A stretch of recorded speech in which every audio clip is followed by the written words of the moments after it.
Hello and welcome to the Dungeon Masters Guildhouse. I'm Matthew Whitby, and this is a weekly podcast. I've managed to still keep it going, where I sit down with other amazing creators of the DMs Guild and just chat about their creative process and the awesome work they're doing.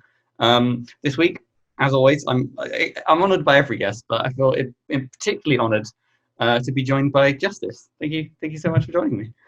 Yeah, no problem. Thanks for having me. No, it's I think what is it? I think I always like to try and look at like who to sort of like who would be interesting in coming on this podcast. And when I sort of ask people who sort of inspire them within the community, your names come up once or twice. So it's like, why? I have to. Interesting.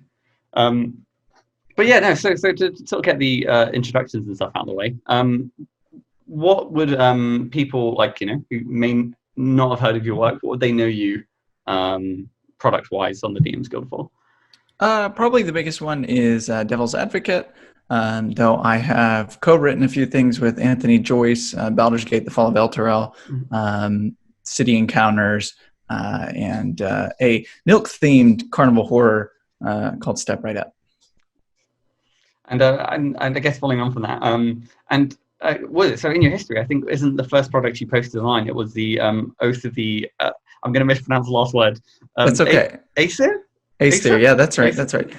Yeah, that was technically the second thing I ever put on the DMs Guild. Back before I really knew what the DMs Guild was, I do a Halloween one shot for our home table about once a year, and I typed up my notes from that and threw it up on the guild called Heart Hunt, and it's actually sort of Valentine's Day themed. Now that I think about it. Well, you're gonna sort of rebrand it and push it just in time for Valentine's Day. Not really. It's free right now until Valentine's Day, but yeah. And then when I kind of figured out what the guild was, yeah, Oath of the Aesir, and then right after that, Devil's Advocate. So I'm curious then, what made you sort of have to push to sort of throw out Heart Hunt onto the DMs Guild? That's a good question. I had written it all, and I had plugged everything into Natural Crits Home Brewery. Oh, nice. And it was sort of already it was sort of already in a form where I would put it up to sell somewhere. And somebody had mentioned the DMs Guild way back on Reddit.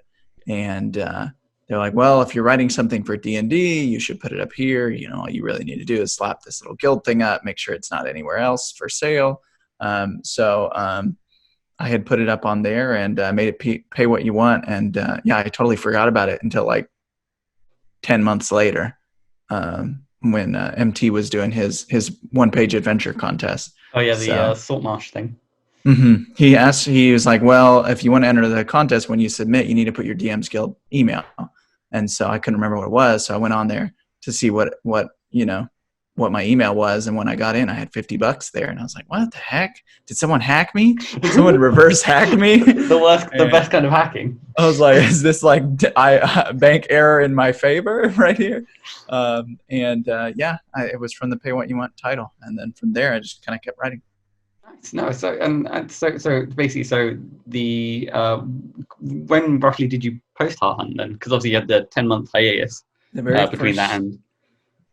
October 2018. Wow. Okay. Fair. So yeah, I must admit, I think we started around similar times. Mm-hmm. Just because I think so one of my first things that I got involved in was the MT Black, the Saltmarsh thing as well. Yeah, Lonely Scroll. Yeah, the Lonely Scroll. There you go. Thank you. And I was gonna say, was it also? I think it was it. You're being like a little bit. You won like there was a prize in that your entry won. Yeah. Anthony took the number one for best overall, and he did the Dreams of Prince Papau, and he had that dream adventure, which was really cool. And I got best wilderness adventure, which was for Eye of the Storm. Nice. Yeah. So I'm curious as well. So about your the Heart Hunt that you did previously, that was very much sort of stemmed from your weekly party or from home games. Is that kind of how a lot of your sort of products sort of come from? Is it a lot of home game, or is it starting to? At this point, I do have something I'm working on now that has spun out of my home game. I'm not sure when it's going to be done, but I think lately, since I do so much of official adventures now, mm-hmm. And I'm writing on the side, a lot of that, I might take something that I'm writing and test it out in the game. But before it was more the other way around. I was writing a lot of homebrew stuff, and then I was like, well, this would look good in a product. I've already play tested it.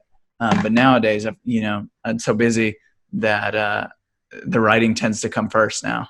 And then Cool. from that, it goes into the game. So I guess that sort of leads into the first question of like your design process then. So taking like a official D&D product, where does your creative idea for what you want to put into that game start? I think nowadays there's so many good, well thought out and even large projects on the guild that I tend to try to target something that isn't being done currently. So I wait and I mull over that idea for a long time. Like, what is something that isn't already out there that when somebody thinks of it, they're going to go, oh, wow, I could use that. Mm-hmm. So that's kind of where Anthony and I started with Fall of Elturel. Was there was all these people talking and saying, Descent into Avernus is awesome, except the beginning of the adventures so railroady, and you don't get to see anything about Elturel. And so he and I were talking. That's kind of how I was with Devil's Advocate. I was like, well, it would be really cool to write out a contract. And I was like, I wonder where I should look to write a contract. And I remember searching online. There wasn't really anything on there. I was like, wow, I bet other people have done this before. And there's nothing there. So once I really get that idea, I start outlining pretty hard. So my outlines, I like basically a full skeleton of every inline subheading needs to have its own thing. So that way I can just basically pump it with air.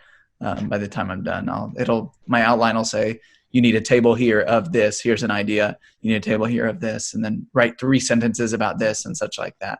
No, I must. It's really interesting to hear you say that, because I'm identical, and it's what I like about the structure of just having a skeleton document is if you get particularly bogged down in a certain section, you just go to a different heading, and then you know what you need to write there, but you just sort of have that opportunity to sort of jump up and down.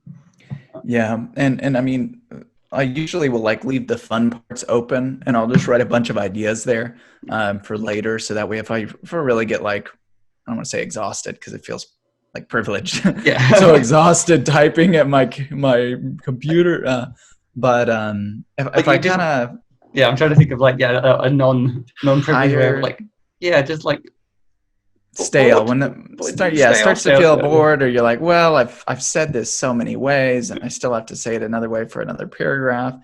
I'll go and I'll write for the fun stuff. So that's usually the tables and some of the minor mechanics that have some variety to them. So stuff for Devil's Advocate, the deal ceiling tables, and different mediums that the contract came in and stuff. One of them was a demi-plane with a cathedral where it's written on the stained glass walls or something like that. I must admit, so with Devil's Advocate as well, the timing of the product was really well timed, because it was just before Baldur's Gate Descent into Avernus, wasn't it?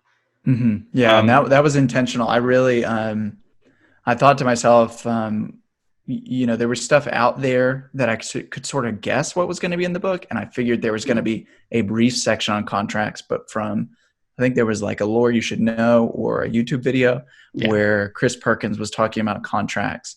And I was like, okay, he hasn't said this. He hasn't said this. I think I'll put these in there. And I really wanted to get it out before, so that people who are getting excited about the project had something to kind of whet their appetite. And so that my work wouldn't end up being compared to, that amazing design team. They'd already be like, oh, this is so great, because I have no, I have no equivalent. So, But no, I mean, again, the success the product had kind of shows that it's such a nicely polished product as well. And I do remember hearing the funny anecdote about the project, saying that it cost you $666. It did, to put together. So actually, I also have an issue question. So in my last podcast, which I'm gonna peel back the Wizard of Oz curtain, which was yesterday. I was speaking with Travis Legg, and one of the first things he sort of spoke about is with people starting the sort of DMsGuild project, to not necessarily invest a particular invest too heavily in the project as a whole. And was it Devil's Advocate being the third product in your catalog? Did it feel like a big risk, or did it, like, I don't know? It did in a way, yeah. I had no equivalent of how the guild was going to function, if it was going to be well received. The only thing, because my first project was pay what you want, and it was seasonal and timed for Halloween, and there was really I had no idea how I was going to do. And Oath of the Aesir, I had so few followers, and it was really just one oath and a dollar product at that I was like, well, I feel like I'm taking a risk. But I put out the cover, and that was pretty well received. And at the time, I think I had like 200 or 300 followers on Twitter, maybe. So the gauge of that getting like 30, 40 likes, I was like, okay, well, maybe there's an audience for this after all. But I talked to my wife about it, and I was like, well, I really want to do this, and I want to do it right. I want to get a good cover on it. I'd like to commission some internal art for it. How do you feel about this much of a budget? I think originally I wanted to keep it 500 or less. And then just the nature of, some of Jack Kaiser, he is industry standard art. So, you don't want to underpay an artist. You never want to haggle with them or anything like that. Especially when there's, Jack's work is so good.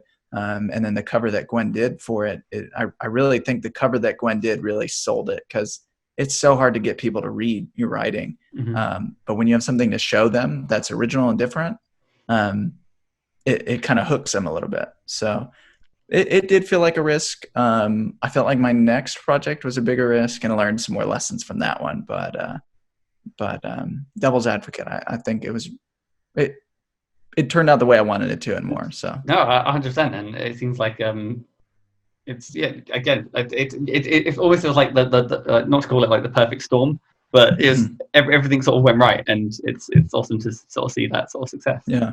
But I guess we will touch upon like the sort of like lessons you wish you could have learned earlier. So digging back into, you sort of mentioned how when you have like rolling tables and sort of have to go through and sort of fill out information one by one. Is that maybe like a favorite part of the project you like to dip in, or is that more on the other end?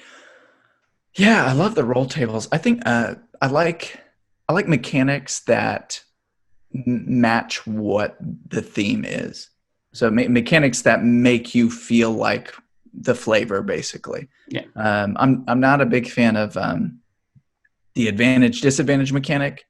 I think it's super simple, and I love it at the table as a DM, but I'd rather see something more interesting that kind of relates to whatever the subclass or the feature that it's in regards to. The roll tables, I think, are really nice, because it's roll tables in a product that is an adventure is kind of like box text in an adventure.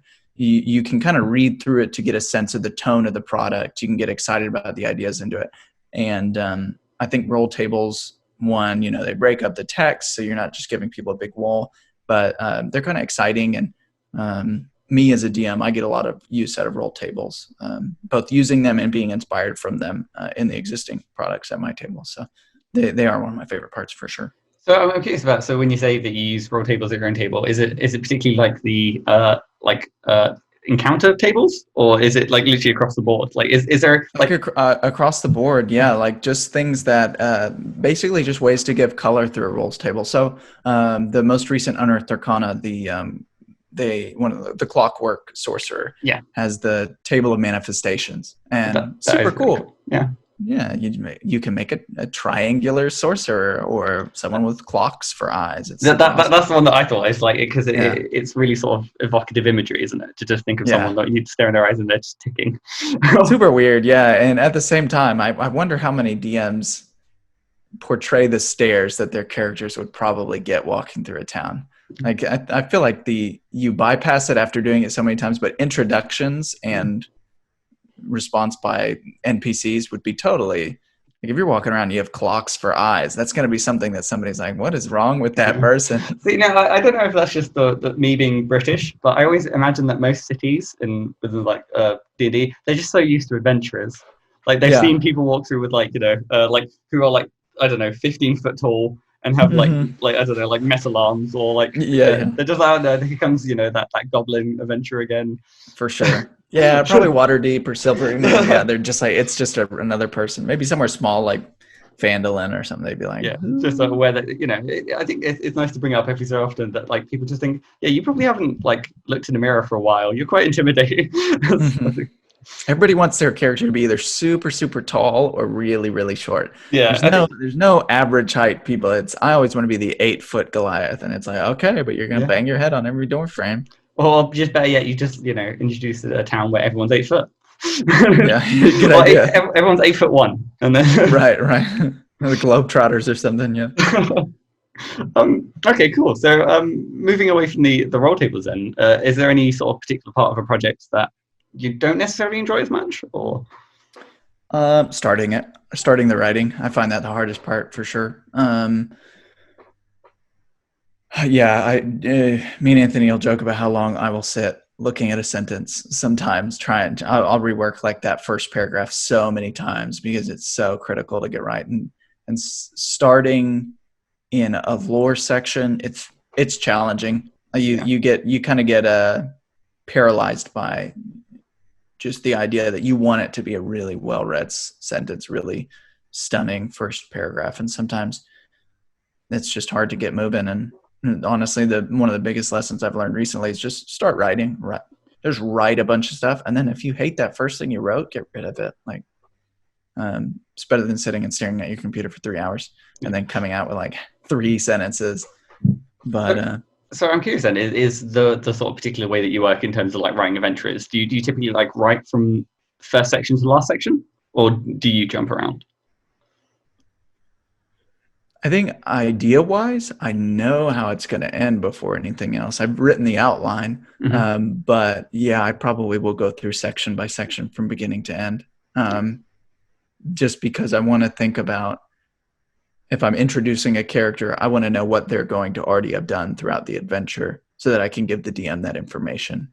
Mm-hmm. So it's not a surprise if the DM only reads the first couple pages and then they're DMing and they see that NPC and they're like, whoa, I don't remember that part. I want them to kind of have the most complete picture, I guess. And I suppose it's the same way of like, I suppose when jumping around, sometimes you do have the problem of like hanging threads where you introduce something accidentally that you don't necessarily set up beforehand. Yeah. Now, if there's an area that it's like adventure paths or something, I might fill out one of them and come back to it. Or if the sections are all pretty, like I think one of the last parts I wrote for Devil's Advocate was the obligation chapter. And it's so short because obligation is just basically the agreement that you have a deal, essentially. And it's so abstract and there's not a whole lot of meat to it that I just kept pushing it off because I don't really want to write that right now. So actually, I'm curious to sort of ask like a more general question of like, how long have you been playing D&D as like on a whole? I started playing in 2013. Fair. So almost 7 years. Okay, cool. I started with 3.5. I never thought that I would be like 23 years old, engaged in Utah as a Mormon at the time, playing Dungeons & Dragons on a Friday night, but I loved every bit of it. So I guess awesome. so to sort of bring that around then is how do you find like writing adventures within like I guess because most of the adventures have sort of been Forgotten Realm focused. How do you find like again that's something that I find not butting my head into, but you are coming up against like 5 editions of lore. Countless like there's so much going on. There's not a lot, and I think one thing that's important when you're on the DMsGuild too is you want to use it, but you don't want to use it all because it'll bog you down writing to try to make sure everything's correct, unless you're making like a product centralized around something in the Forgotten Realms. Oh yeah, like the was it Amaroon's almanac. Right, or even more specific, like if you're going to write a Silvery Moon project, you really want to know your Silvery Moon because it's not something you can make up. You want to know about the 7 sisters and how they're related and all that stuff. It's a lot to catch up on, and I feel like I started D&D pretty late already, so that burden of talking to some of these creators at like conventions and stuff where they've been playing for 20 years, and you're trying to impress them, but two, you're trying to make it so that if they read your writing, they don't, you can hold a candle to their stuff. I mean, I'll watch Jordan's videos, Jordan Forgotten Realms. He does all kinds of videos. I was just watching one yesterday on the Second Sundering, and how those big events changed and were centered around each edition. Like, I didn't know the Time of Troubles was like the centerpiece of moving from first to second edition of D&D, but evidently it was. Oh yeah, I suppose it would be interesting to sort of, I wonder if anyone's ever done like a timeline to see like the core events within the Forgotten Realms based on like, this is like first edition Arch, this is like second. Yeah, apparently there's usually a realm spanning event for each edition. Now they retconned a lot after 4th edition because they had basically, I guess, trashed the Forgotten Realms during 4th edition. I never played 4th edition. It happens sometimes, yeah. But yeah, it was interesting to read that stuff and to recognize that even me, as somebody who like claims to be a writer, that even I don't have a perfect understanding of this stuff, and I likely never will. It just gets so obscure at some points. That's basically, you have to think about it, like with all the official writers over the years, it is like a patchwork of lore, and people are going to come and like sort of patch up holes or create holes in them. Right. 400 something Forgotten Realms novels on top of that. You can't learn that all. Like, and also, so I suppose going back like to earlier point about like was it like people who've been necessarily like in D&D for like 20 years and so writing stuff. I think maybe what's kind of interesting about the DMs Guild and its current success is the fact that one, there's a lot of new eyes on Dungeons and Dragons, and I think people without necessarily the history, they have less obligation to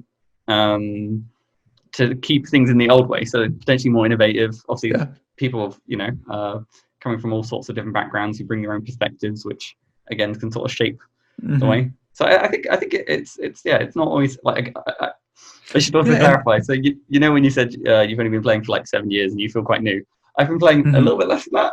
So, I feel like I'm standing to your defense, but secretly I'm trying to.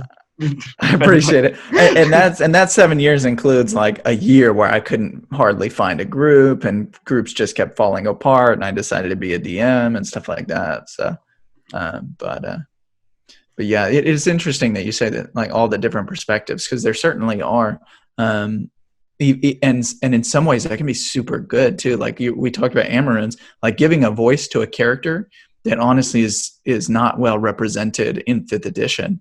And at that, a female character. I love that the new dice set is around Lyral Silverhand, because it's so cool. Why not use her name? We know Volo and we know Elminster and all them, but we should see some of those other characters too. I'd like to see more of their names on future books. I think it was there's so many rich characters in the history that could deserve to be. As I say, I mean, do we really do? Like I said, if in 5th edition, if we get another Volo's book, I may be a bit like, do we need another? Yeah. I'm sure I would love another one. It's so good. That's my favorite book. No, it is a good book. It's a fan.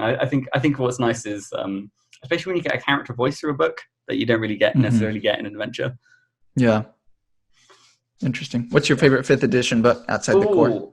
So the first book I actually got outside of like the original 3 was the Tales for the Yawning Pool. Oh, which okay. I know. Funnily enough, it does get like a bit of a bad rap online. I love Tales from the Yawning Portal. Yeah, and what I loved about it and stuff like that is because it gave me just such a solid adventure structure. Each adventure within the book kind of follows the same sort of like roughly like introduction, and I was like, okay, I can see how I can use this to sort of template my own stuff. It's a good idea. And yeah, I guess it sort of appealed to the idea of like a mishmash campaign, which in my own sort of DMing experiences, most of my campaigns, like my players have a short attention span. Yeah. So it would be the case of like, oh yeah, you've got a meeting with the mayor tomorrow, and they're just like, let's leave town. Let's Let's just ditch leave. it. Yeah, Yeah. and I'm just like, okay, well let's create a new corner of Those are this the world. best campaigns, though. Those ones that happen through seasons. That's sometimes when I'm running the official stuff, I feel kind of like I'm DMing with a hand behind my back because that there's so much urgency in the official modules. There's no breaks, Yeah. Who's gonna go take 2 months, to go do something else when literally a city has been fallen into hell? Like, you got to go fix that right now. So, Well, I suppose there's the age-old argument of like it's not going anywhere. yeah, it's already down there. What Yeah, else is so it gonna do? it's what's if you're in hell for a minute, what's being in hell for like I don't know an All right. eternity if it's already. It's a good point. Maybe Yeah. I'll have an NPC to say that whenever you start DMing. Actually, It'll because be all right. isn't there the thing where like obviously time works differently in hell?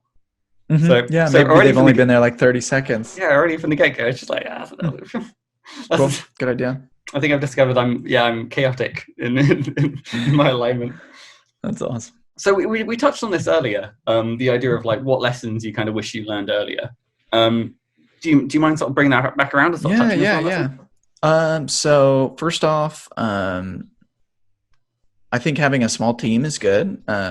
Like everybody else say, you need an editor. I think you need an editor. I don't think you need custom art. I think it's nice to have it, and I think if you're going to build a dedicated supplement and you have some disposable income, I'd put a nice cover on it because people do shop by the cover. They're going to open it based on a cover, and you don't have to spend a lot of money making a cover. There's been some really innovative covers. Christian Eichhorn will do kind of this more geometric covers that he did for Baldur's Gate notice boards. Yeah. Super catchy, eye-catchy, and I'm pretty sure it wouldn't have cost as much as going to like somebody who's done art for Wizards of the Coast and saying, hey, I need a full page cover. That'd be like $600-700, something like that. I think having a budget is smart. If you are going to put money in your products, you do need to know when to stop, and you should budget based on targeted sales.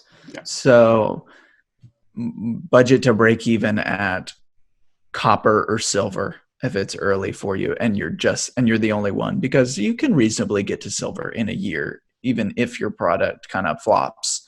100 sales in 365 days, that's one every 3 days. And if you're releasing other stuff that draws people back to it, you'll get there for sure. Yeah, and if you're being active and promoting it occasionally, stuff like that. Yeah.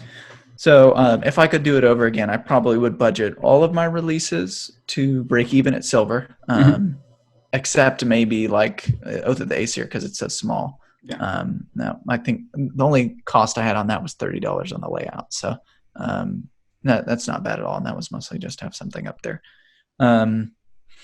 Actually, so I wanted to ask a thing about working with the team. You've been able to sort of work with Anthony Joyce like on multiple projects, and I'm just curious. I hope this isn't like a too personal question, but like, how has your like working relationship changed with each sort of project? I imagine it's improved. You start to know. I think one benefit is that you trade off wins sometimes when you know you're going to be on a project with a person more than once, or not only do you kind of understand everybody's preferences, you know how to present things to them, and vice versa in a way that they can just get into, to working. If you know that somebody prefers comments on Google Doc as opposed to you writing in the suggestions, or you kind of get, their habits when they write, it makes it a lot easier to edit. When you're editing someone for the third time, the areas that you had to edit previously. But the working relationship, it's gotten a lot better. I think we both really enjoy working with each other anyway. And we've kind of been able to say, all right, well, here's what we did on the last one. How do we do better? Here was our failings. Here's the things we excelled at. Let's find out how we're going to bring those to the next project, as opposed to this going, hey, let's see how this does, shake hands at the end of it, and then maybe work together in the future. Yeah. I think he and I noticed that he and I share a lot of philosophies in the way that we work. And I mean, we both have full-time jobs that take up a lot of our time. and we're in pretty similar situations that, he and I will call each other on the way home almost every day to talk about our projects and stuff. Yeah, Sam thinks it's cute. But it's been good, and that's basically like a duo. I think it'd be harder if I had like 5 people that I was regularly working with, because it'd be easier to get sidetracked. There's more opinions to talk about. Like I was on Hellbound Heists, led by Brian. Awesome project. Brian was a great project manager. 9 people, obviously, 9 different adventure writers. The conversation moves very quickly, because people can respond in a chat and just move off of that before you ever even see it. You might log in and there's 60 messages and you miss that discourse. I guess I'm curious, because I think there is definitely two distinct types of collaboration, and I think it's important for creators to kind of know what they're getting into, because I've been involved in both types, where one, it is the sort of it's collaboration in the sense that everyone's product's going in the same thing at the end, and not necessarily a like, I don't want to call it like, it's a contribution. Yeah, like a contribution almost. And stuff like that. I suppose the one extremes you do have the lonely scroll, which the empty, which is literally just you send it off and it's all sort of like a bunch of but I imagine with Hellbound Heist, at least there was like obviously like a common trend through all, and there was like, and the group was really open to, reading people's stuff even when it wasn't done. I think now, as the kind of the professional curve of the DMs Guild goes up, you lose some of that collaboration to some extent, because people are busier. They're they're thinking of their products in set. There's not as much experimentation, I think, than there was when the stakes were less. So you had more people, I think, talking and sharing and things like that. But now it feels like a lot of the names that were kind of up and coming 6-7 months ago, that were really, they're really busy people, and they're on like 6-7 projects, and it's really hard to have that level of involvement on 5 projects than when it's 1 of 2, It gets way more conversational in the latter, and otherwise, like you said, it becomes like, here's my stuff. Yeah, I hope you like it. which but I like that. I think the sort of I enjoy both and stuff. I think both certainly have their place. Sometimes it is nice to be able to think, okay, well, this is my adventure, this is my part, and you can sort of get in your zone and sort of chisel away, and then sort of hand it off to go through the editing process. And sometimes obviously it avoids the, again, touch wood, I haven't had any sort of situation like that, but I could I've heard other creators sort of talk about the process when you have that sort of collaborative communication with ideas, and when ideas clash. You don't want any sort of bad blood in the boardroom, right?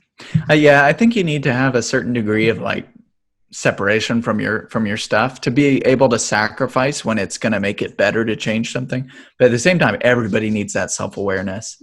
And it's hard when you have someone on a group who is still developing that, and won't let something go.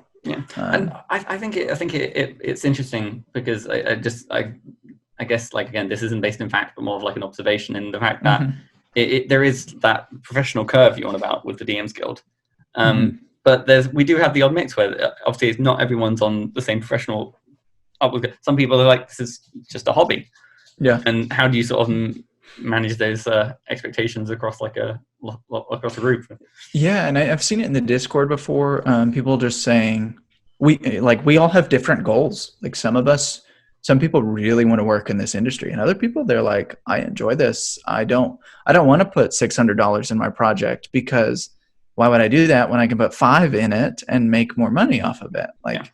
There's no guarantee, especially now. I think if I put out my project that I did then now, it would not have lasted as long as it did, because there's so much good stuff coming out. It's almost it's almost feels riskier sometimes. And but hopefully, I mean, Matt Mercer's got a adamantine in one day, so hopefully there's more eyes on the guild, and we can. No, I've already said, actually, so one of the things I wanted to find out, which was like do you want to know the first product to be uploaded on the DMs Guild? funny enough, it was the Gunslinger. So the first products to be uploaded on the DMs Guild were all the art packs, but the first official product to be sold was one of the Matt Mercer's class. Yeah.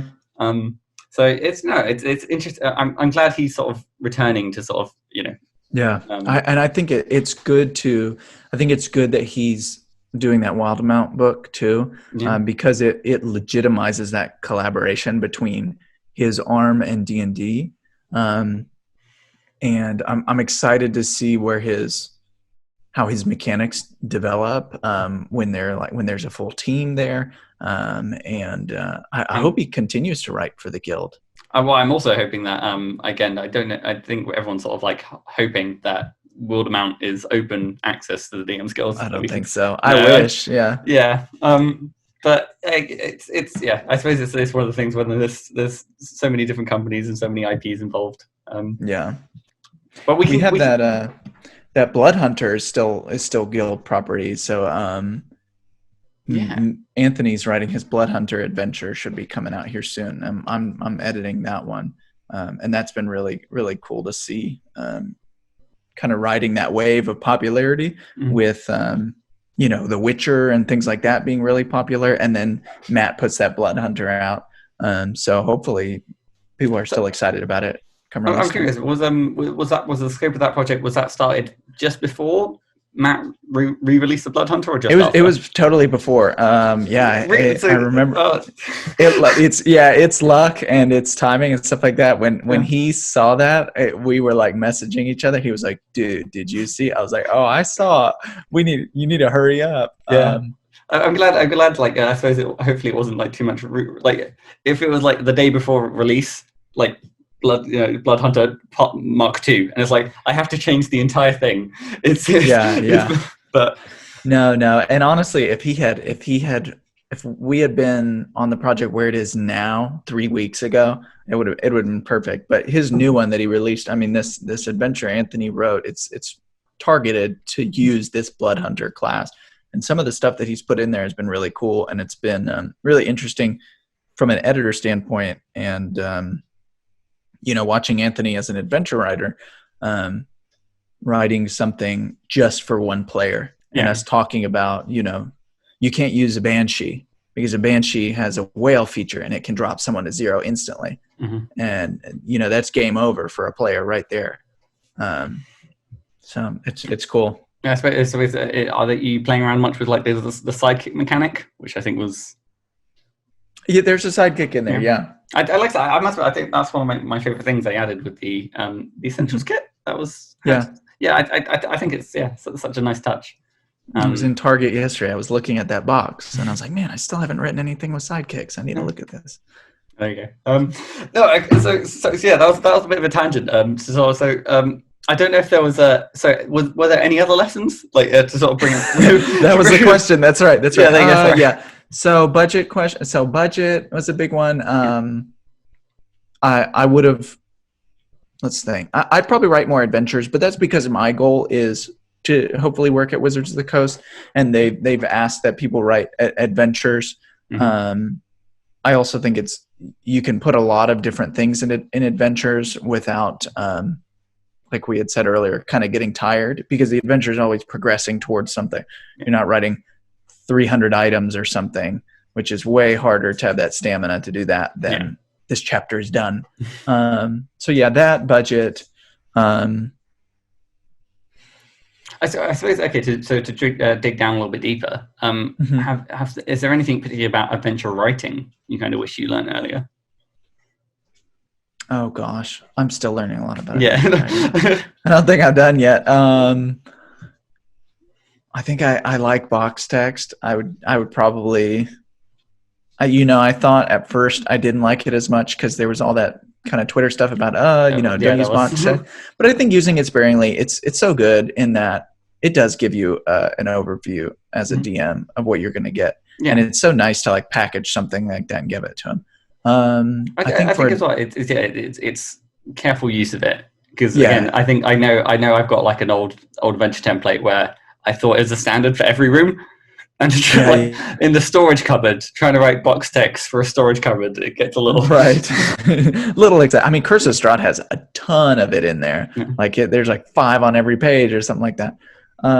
As far as adventure writing, I think making sure that biggest one I've learned about adventure writing, make it a one shot. If you're putting it on the DMs Guild, 2 to 4 hours, that's it. Because people are already, unless you're writing a full campaign, people are already taking a chance on your product. Yeah. And if it's going to take them anywhere from 3 to 4 sessions to run this not related to their normal game, they're probably not going to pick it up if it's more than maybe 2 sessions. I think that's why the idea of having like hard book tie-ins, like hard book tie-in one shots, is quite, because eventually I imagine we're kind of the same way. You're looking through a book, you find a gap where again, the adventure books are so good at leaving like plot hooks, and it's like well, rather than force the DM to sort of improv that on the spot, let's try and fill that plot hook. Mm-hmm. Some really obscure ones too. I don't know if you saw Oliver's thread the other night, but it was about one of the open sarcophagi in the Amber Temple in Curse of Strahd. With the old gods. Interesting. Oh, with Kius. Is it Kius? I don't know how it's pronounced. Okay. But the Elder Evils, and that being like his being open, and I was like, oh, that is so cool. But at the same time, you can't get too niche with it. There have been things I wanted to write, like a tier 3 adventure, but that market is so small for tier 3, because how many people are finishing these hardcovers and then also want to keep going on something that's related to that one. And I must admit, I kind of have to like go back and sort of bite my own point, because one of the projects I did with JVC Parry, the Struggles of Selmain, that was like a direct tie-in with Baldur's Gate. Yeah. But I mean, I'll be honest, it's not done hugely well. But I think it's that case of like it's too niche, and I wonder if with the cover and again, one thing I'm learning is I wonder if it wasn't. The cover was so cool though. Yeah, thank you. Yeah. But I'm not sure if like even looking at the cover, it was explicit enough that this is a Baldur's Gate Descent into Avernus tie-in. Right. Or, people might think, oh, it's just a Mind Flayer adventure, or right. I could see that, and when you're competing too, you have a Mind Flayer on the cover, and then you've also got like that Call from the Deep, in the same product band. Like I said, you live and learn, learn, love. Yeah, I mean, Step Right Up still is like 1 or 2 away from Copper, and that is to date my most expensive adventure I'd ever done. I put so much in it, custom art and all this stuff, and it didn't move because timing is so much, especially with a seasonal adventure. I'm curious as well, because you have like I guess a similar experience to Jimmy Merritt with. He came out of the gate with a handful of heists, which is a hugely successful thing, and he sort of felt that obviously his releases coming after that.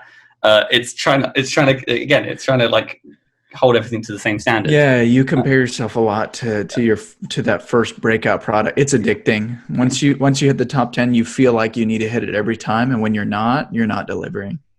And is that literally how you kind of felt following Devil's Advocate then? Oh yeah, especially with Step Right Up, I was so excited for it, and I think that I misattributed the things that made Devil's Advocate good, and I made something too niche and released it too late.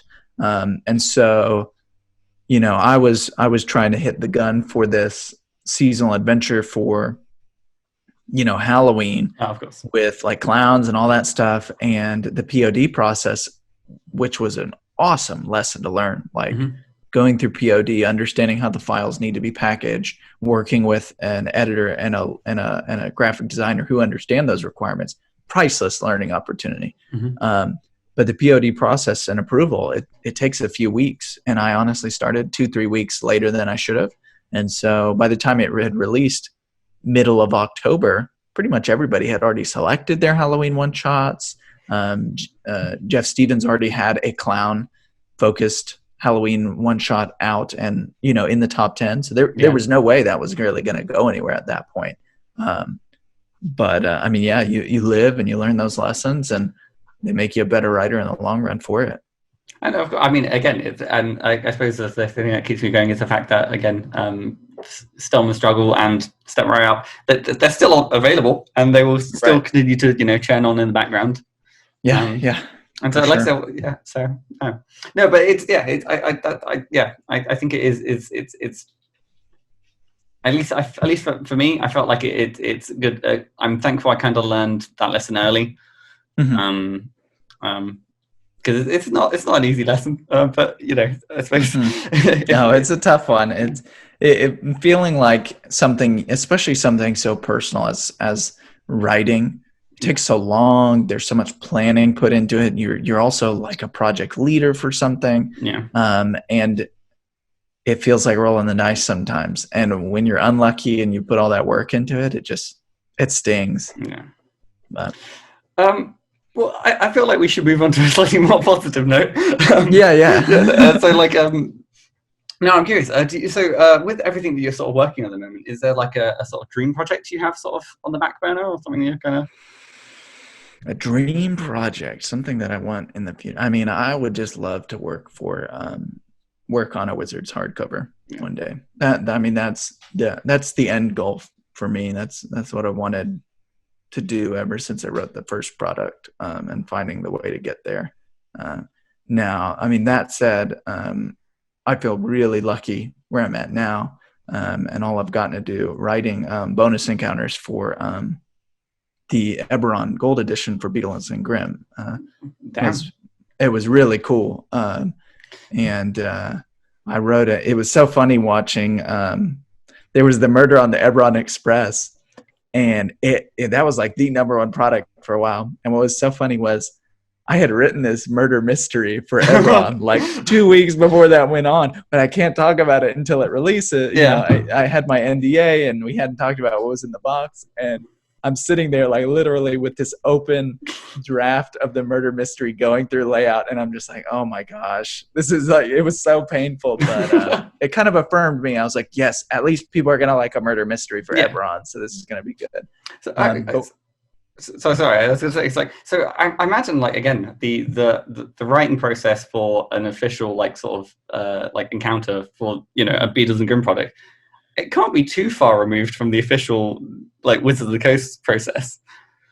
Yeah, we actually have to work and get our stuff approved through them to some extent. So So there's some overlap. There's yeah, obviously I can't talk no, too no, of course, specifically, but they basically, since we're an official licensee of theirs, a lot of the major components of our boxes, we have a contract with them that things have to go through certain processes. So in that respect, it's very interesting to see some of the inner workings of a company I'd like to be at. now I'm just gonna what is it? I'm gonna call it now. Within a year, you're gonna be on a official D&D product. Yeah, doubt that, but I appreciate it. No, like your foot is so close to the door. You just need to. And so far away at the same time. No, no, I could only wish you the best luck with all that and stuff like that. I appreciate it. Yeah. I would like to. I really enjoy. I think one thing I really enjoy too about working for Beetle and Grimm's as well. Like I love conventions. I love talking to people about D&D, and and there's something enjoyable about stepping away from your writing sometimes to build something that isn't writing and to market. See all the other turning wheels of the TTRPG industry. The convention setup, the production, seeing physical things made for these adventures, and talking to dungeon masters about what they want to see in a box. It's really interesting.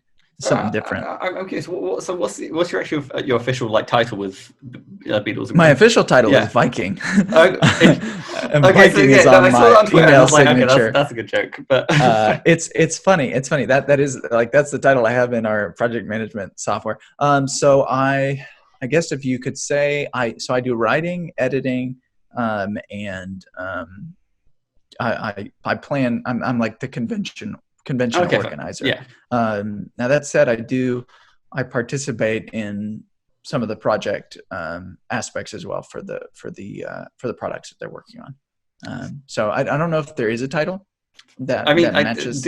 if Viking sounds descriptive enough to me. Right. So I just say Viking. Maybe I should find a better one, but it's hard because if I say I'm a convention organizer, then it kind of undercuts the writing portion. Yeah. And if I say I'm a writer, it's like it undercuts all the production stuff. So we'll go with Viking. Yeah. Like Viking's very well known for their conventions and their writing. Yeah. Right. Yeah. They're so good at There's got to be writing. one out there. There's got to be at least like one, the lore master Viking who, you know, Well, they organize write runes. parties to, you know. Yeah. So, still sort of keeping within the sort of the DMs Guild community then and stuff like that. Mhm. Are there any sort of particular creators or other sort of like, you know, people that inspire? I was about to say aspire you. I meant inspire. Anthony, obviously. Yeah. Brian Holmes. His lore knowledge is so good, and he's such a chill creator. And Brian kind of took me under his wing when I was first writing, and he's the reason I was on Hellbound Heist. So he inspires me, and I'd say let's think. I mean, Anne Gregerson. Yep. She's become kind of a pillar of the community, and honestly, Lisa Penrose, like she does so much, and she works so hard for this community, and she really cares about it. So I would say her as well, and then of course all the adepts. I don't even know if they count, but yeah, I think we all are inspired by them, and No, 100%. you know, now with like Hannah Rose joining the adepts, it feels really hardcore. Like it's lovely to see them expanding the adepts numbers, especially after it was like a few years of, you know, I guess like what's Dustweed? No, not Dustweed. Yeah, tumbleweeds. Yeah, tumbleweed. There you go. Yeah, See, yeah. I feel like I need like a real life editor.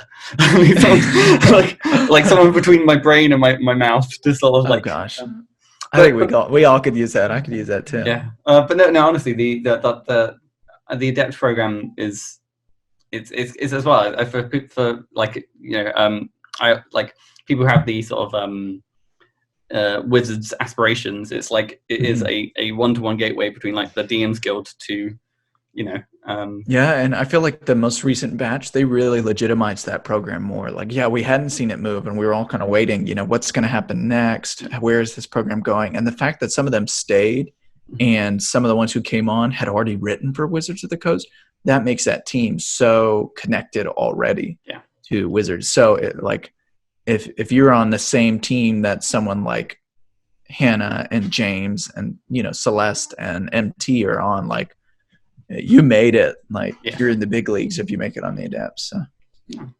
No, honestly, 100%. I just, you know, in fairness, I was about to say I agree with all of those, but I don't think anyone's ever going to say like a name in the DMsGuild community. They're like, no. Right? Yeah. There's no one here that we're going to be like, that person. We're all so nice and lovely. That's the biggest takeaway.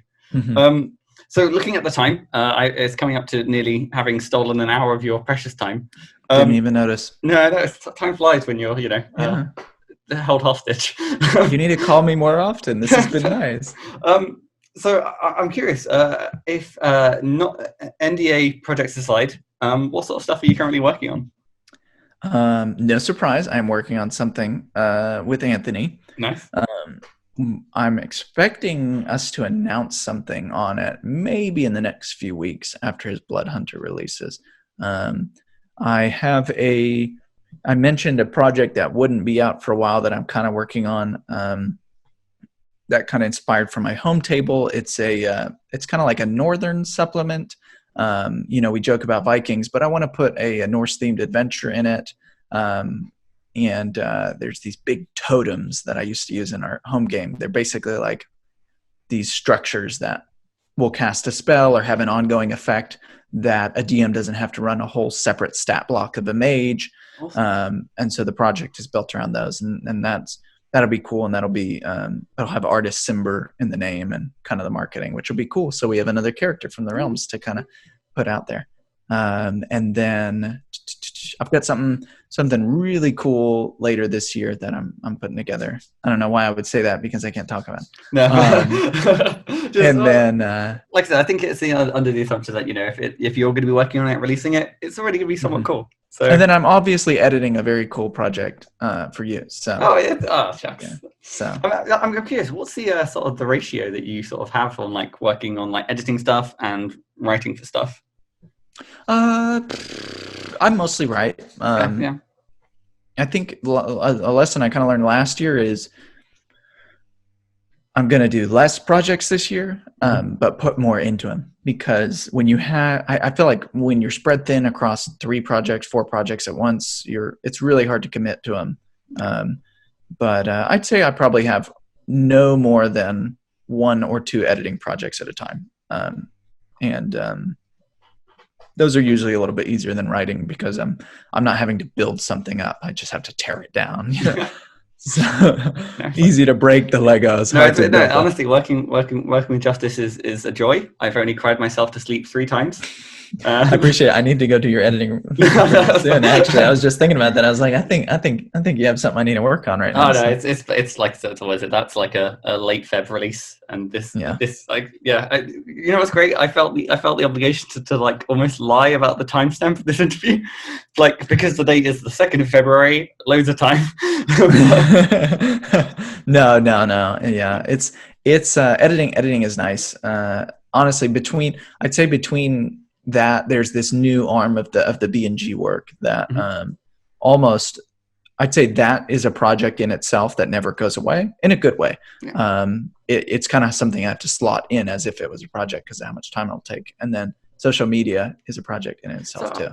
I'm baffled though, because how do you balance like the DMsGuild, the working for Beadle and Grimm, and you have a full-time job on the side as well? Like, not on the side, you have a full-time job. It's like, yeah, it's interesting. I'm glad that I enjoy all this other stuff, because I feel like if I didn't enjoy what I was doing, I would have burned out. But it is a lot, and it's stuff that I like doing. And if I like it less, or I find myself not being as super motivated, I'll just take on less. No, honestly, this entire sort of conversation has been sort of jam-packed full of really interesting sort of design tips and good sort of life advice. So if people do want to stay in contact and find out about the cool stuff that's on the horizon, how can they find that? I have a website that I update whenever I have a release. It is www.norsedm.com, in theme with that Viking. It'll probably be changed to justice.arman or something. So if you want to be mean and take that domain, I can be mad at you later. It's fine. What is it? So we'll put a link down to whichever domain it is. And then Twitter. I'm pretty active on Twitter, I'd say. It's the place I'm mainly active. And that's at @justice_Arman. Nice. Yeah, I think during the podcast, everyone would have been able to see it under our names, so that's all sorted. Oh, appreciate it. Yeah, once again, Justice, thank you so much for taking some time out of your hectic schedule. Thanks for having me. This has been a pleasure. Likewise. I've been Matthew Whitby. You can find me at Whitby Writes. Again, you've been staring. If you've been listening in audio form, you haven't been staring anywhere. And it brings me to arguably my least favorite part of this podcast, where I have to find out how I end them. Any suggestions, Justice? Like, how do you end a podcast? How do you end a podcast? I think you just slowly back away or something. Nice. That would be good. I'll just really abruptly. You just cut mid-sentence. So Jimmy recommended that. I've done that one. Again, you only get to do that once. So I've got. Okay. I'll just, we'll just have a fade out, even like mid-sentence. It'll just and end. I will.